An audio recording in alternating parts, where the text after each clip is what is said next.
ನಮಾಮಿ ಶಂಕರ ಸದಾಶಿವ ಸಮಾರಂಭಂ ಶಂಕರಾಚಾರ್ಯ ಮಧ್ಯಮಾಂ ಅಸ್ಮದಾಚಾರ್ಯ ಪರ್ಯಂತಂ ವಂದೇ ಗುರು ಪರಂಪರಾಂ ಶ್ರುತಿ ಸ್ಮೃತಿ ಪುರಾಣಾನಾಂ ಆಲಯಂ ಕರುಣಾಲಯಂ ನಮಾಮಿ ಭಗವತ್ಪಾದ ಶಂಕರಂ ಲೋಕಶಂಕರಂ.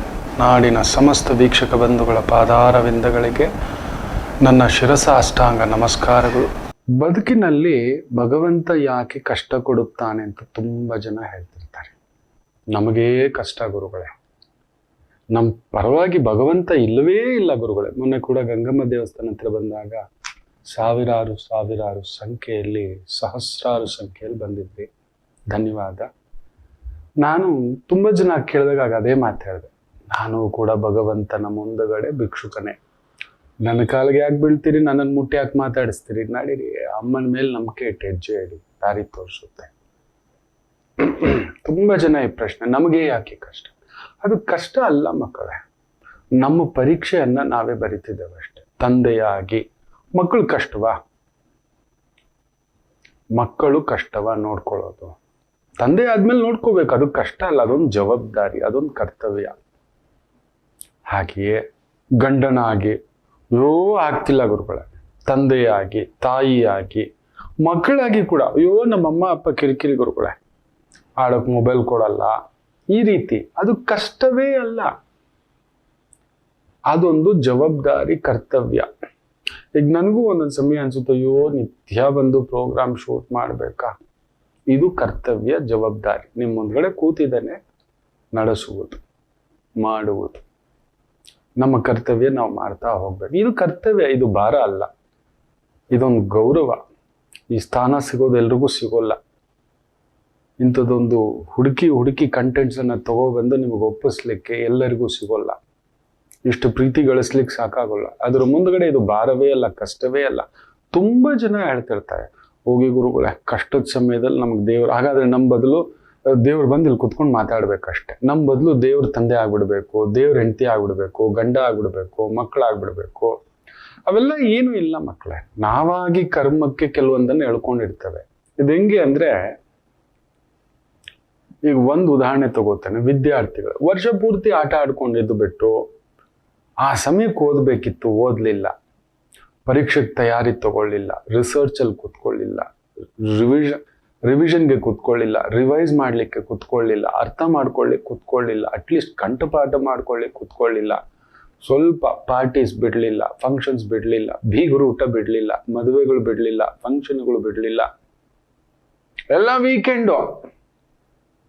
ನೀವು ನಂಬಲ್ಲ, ನನಗೆ ಒಬ್ರು ಗುರುಗಳು, ಅವರು ಒಂದು ಸಂಸ್ಥೆಗೆ ಆಫೀಸ್ ಬಾಯ್ ಆಗಿ ಸೇರ್ತಾರೆ. ಅಲ್ಲೊಂದು ಅವಮಾನ ಆಗುತ್ತೆ.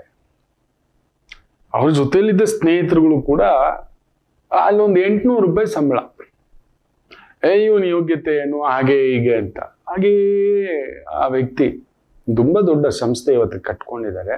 ಒಂದು 7,000 ಮಂದಿ ಕೆಲಸ ಮಾಡ್ತಾರೆ. ಸಾವಿರಾರು ಕೋಟಿ ಅಲ್ಲ, ಅದಕ್ಕೆ ಮೀರಿದ್ದು. ದಟ್ ಈಸ್ ಒಂಥರ ಕೌಂಟ್ಲೆಸ್ ಅನ್ನತಕ್ಕಂಥದ್ದು ಒಂದು ದಂತಕತೆ. ಅವರ ಜಾತಕನೂ ನಾನು ನೋಡಿದ್ದೇನೆ.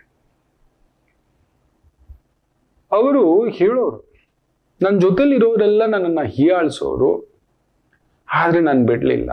ರಾತ್ರಿ ಕಾಲೇಜ್ ಓದ್ಕೊಂಡೆ, PUC ಆಗ್ತಿದ್ದಾಗೆ ಡಿಗ್ರಿ ಕಾಲೇಜಿಗೆ ಸೇರ್ಕೊಂಡೆ, ಮಾಡಿಕೊಂಡೆ ಕೆಲಸ ಮಾಡ್ತಿದ್ದೆ, ಸೆಕ್ಯೂರಿಟಿ ಕೆಲಸ ಮಾಡ್ತಿದ್ದೆ, ನೈಟ್ ಶಿಫ್ಟೇ ಹಾಕಿಸ್ಕೊತಿದ್ದೆ, ಬೆಳಿಗ್ಗೆ ಕಾಲೇಜು ಇರೋವಂಥ ಕಾಲೇಜಿಗೆ ಸೇರ್ಕೊಂಡಿದ್ದೆ, ಮಧ್ಯಾಹ್ನ ಬಂದು ಸ್ವಲ್ಪ ರೆಸ್ಟ್ ತೊಗೊಂಡೆ, ನೈಟ್ ಶಿಫ್ಟ್ ಡ್ಯೂಟಿಗೆ ಹೋಗ್ಬಿಡ್ತಿದ್ದೆ, ಇಲ್ಲ ಸೆಕೆಂಡ್ ಶಿಫ್ಟ್ ಹಾಕಿಸ್ಕೊತಿದ್ದೆ, 10 ಗಂಟೆ ಕೆಲಸ ಮಾಡ್ತಿದ್ದೆ, 6 ಗಂಟೆ ಕಾಲೇಜಲ್ಲಿ ನಾನು ನೋಡ್ಕೋತಿದ್ದೆ, ಇನ್ನು ಮಿಕ್ಕ ಸಮಯದಲ್ಲಿ ಸ್ವಲ್ಪ ನಿದ್ರೆ ಮಾಡ್ಕೋತಿದ್ದೆ. ಆ ಸೆಕ್ಯೂರಿಟಿ ಕೆಲಸ ಹಾಕಿಸ್ಕೊಂಡಿದ್ದು ಕೂಡ ನನ್ನ ಪುಸ್ತಕ ಓದ್ಕೊಳ್ಳಿಕ್ಕೆ, ರಿವೈಸ್ ಮಾಡ್ಕೊಳ್ಳಿಕ್ಕೆ ನನ್ನ ತಯಾರಿಲಿದ್ದೆ. ನಗಾಡ್ತಲೇ ಇದ್ರು.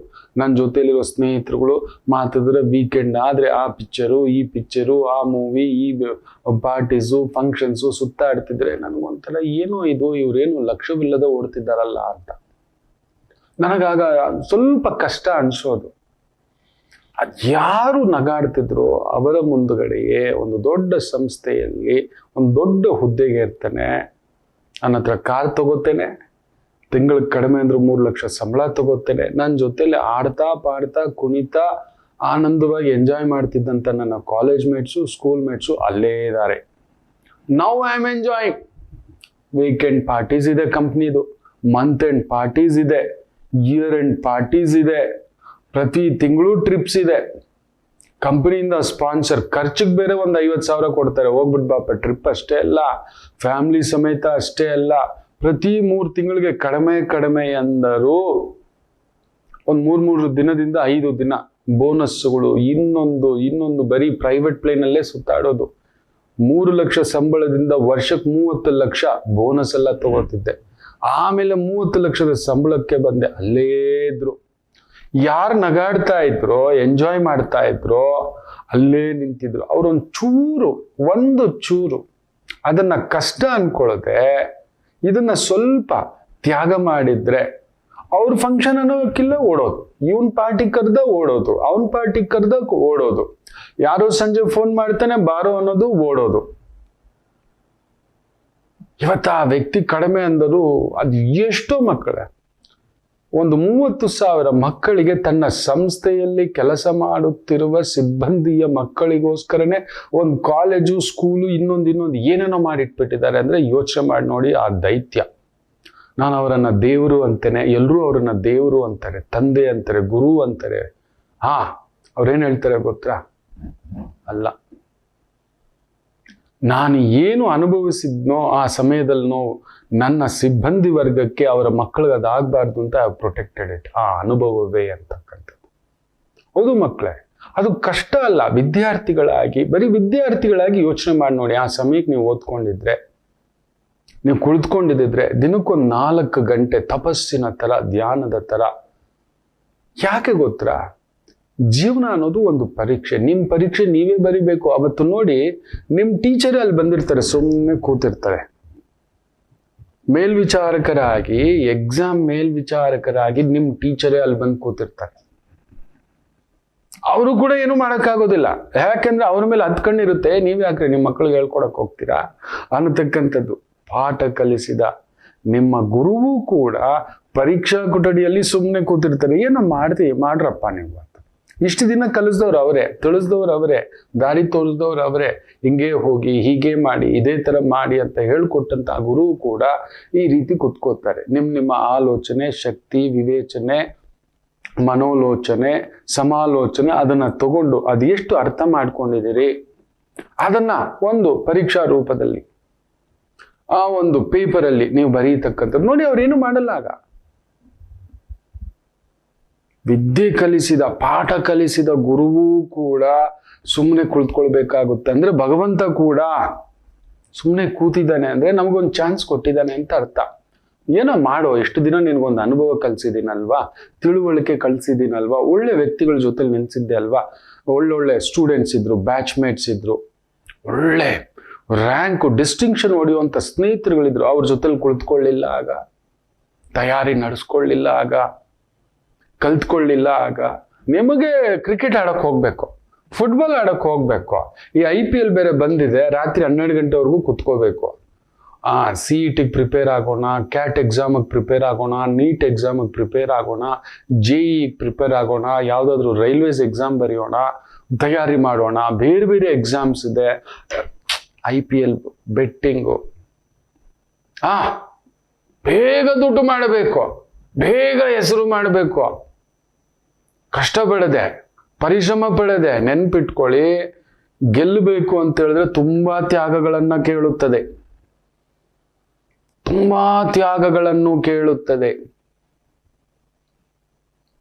ತುಂಬಾ ಯಾವ ಮಟ್ಟಕ್ಕೆ ಅಂದ್ರೆ ನಿಮ್ಮ ಬರ್ಡೇಸ್ ಬಿಡ್ಬೇಕು, ನಿಮ್ಮ ಬರ್ಡೇ ಮೊದಲು ಬಿಡ್ಬೇಕು, ನಿಮ್ಮ ಖುಷಿಯನ್ನು ಪಕ್ಕಕ್ಕೆ ಇಟ್ಬಿಡ್ಬೇಕು. ನಿಮ್ಗೆ ಯಾವ್ದೆಲ್ಲ ಖುಷಿ ಅನ್ಸುತ್ತೋ ಅದನ್ನೆಲ್ಲ, ಒಂದು ಗೆಳೆತನ ಖುಷಿ, ಒಂದು ಫ್ರೆಂಡ್ಶಿಪ್ ಖುಷಿ, ಒಂದು ಪ್ರೀತಿ ಖುಷಿ, ಒಂದು ಪಾರ್ಟಿ ಖುಷಿ, ಹೌದು, ಇನ್ನೊಂದು ಬೀಗರೂಟ ಖುಷಿ, ಯಾರ್ದೋ ಫ್ರೆಂಡ್ಸು. ನನಗೊಬ್ಬ ಸ್ನೇಹಿತ ಇದ್ದಾನೆ, ತುಂಬಾ ಜನ ಯಾವಾಗ ಕೇಳಿದ್ರು ಅವ್ರ ಮದುವೆಲಿದ್ದೀನಿ, ಇವ್ರ ಮದುವೆಲಿದ್ದೀನಿ, ಇವ್ರ ಮದುವೆಲಿದ್ದೀನಿ ಅಂತಾನೆ.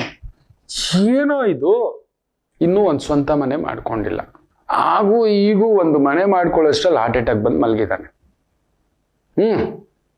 ಹಾಗೂ ಈಗ ಒಂದು ಮನೆ ಮಾಡ್ಕೊಳ್ಳೋ ಅಷ್ಟರಲ್ಲಿ ಅಮ್ಮ ರಾಮಚಂದ್ರ ಇನ್ನೊಬ್ಬನಿಗೆ ಸ್ಟ್ರೋಕ್ ಹೊಡೆದು ಮಲಗಿದ್ದಾನೆ, ಇನ್ನೊಬ್ಬನಿಗೆ ಹಲ್ಲುಗಳೇ ಇಲ್ಲ, ಎಲ್ಲ ಉದುರೋಗ್ಬಿಟ್ಟಿದ್ದಾವೆ, ಇನ್ನೊಬ್ಬನಿಗೆ ಗೂನು ಬೆನ್ನು, ಇನ್ನೊಬ್ಬನಿಗೆ ಮೈಯೆಲ್ಲ ಕಾಯಿಲೆ. ಆಗ ಓಡ್ತಿದ್ದ ಆನಂದವಾಗಿದ್ರು. ಸ್ವಲ್ಪ ಒಂದು 4 ವರ್ಷ, ಒಂದು 5 ವರ್ಷ, ಆ 5 ವರ್ಷದಲ್ಲೂ ನೀವು ಒಂದು ದಿನಕ್ಕೆ ಎಷ್ಟು, ಒಂದು 10 ಅವರ್, ತಿಂಗಳಿಗೆ ಎಷ್ಟು, 300 ಅವರ್, ವರ್ಷಕ್ಕೆಷ್ಟು, ಒಂದು 3000 ಅವರ್, ಒಂದು 4 ವರ್ಷ ಅಂದ್ರೆ ಎಷ್ಟಾಯ್ತು, 12,000 ಗಂಟೆ ತಪಸ್ಸಿನ ತರ. ಬೇಡ ಅದ್ರಲ್ಲಿ ಅರ್ಧ ತಗೊಳ್ಳೋಣ, 6,000 ಗಂಟೆ ಕುಳಿತುಕೊಬಿಟ್ಟಿದ್ರೆ ಲೈಫ್ ಲಾಂಗ್ ಕುತ್ಕೊಳ್ಳೋದಲ್ಲ ಮಕ್ಕಳೇ.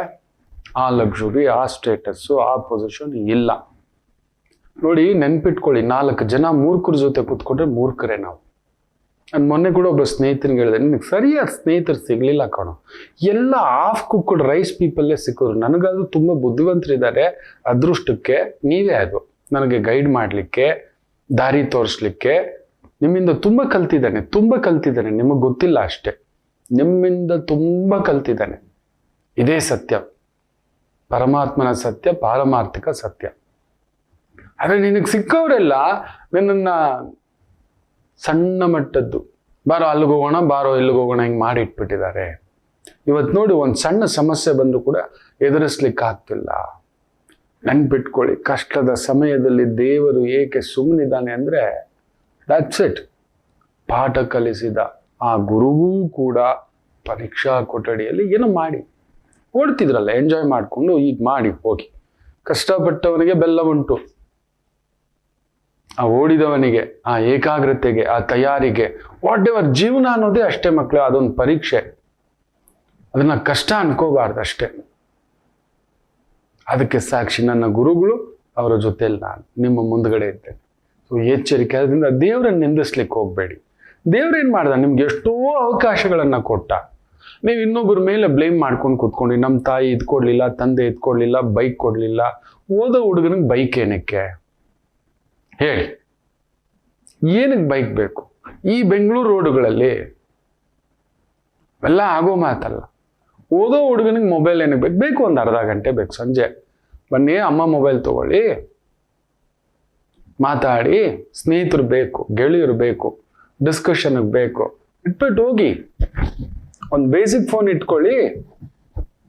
ಸುಮ್ಮನೆ ನಾನಾ ರೀತಿಯದ್ದು, ಎಕ್ಸಾಮ್ ಬಂದಾಗ ಬುಕ್ ಇಟ್ಕೊಳ್ಳೋದು, ಹೀಗೆ ಸಮಸ್ಯೆ ಬಂದಾಗ ಕೂತ್ಕೊಳ್ಳೋದು. ಮೊದಲೇ ಒಂದು ಜೀವನದಲ್ಲಿ ಒಂದು ಪ್ಲಾನಿಂಗ್ ಇಲ್ಲ.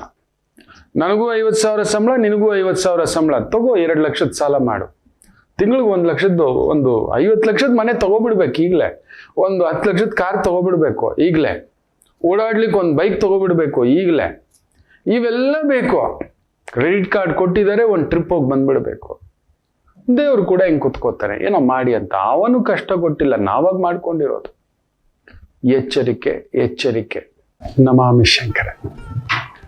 ಕಟಕ ರಾಶಿಗೆ ಯಾವಾಗಲೂ ಕುಟುಕ್ತಲೇ ಇರುತ್ತೆ ಜೀವನ. ಒಂದ ಸಂಗಾತಿ ಇಲ್ಲ ಮಕ್ಕಳು.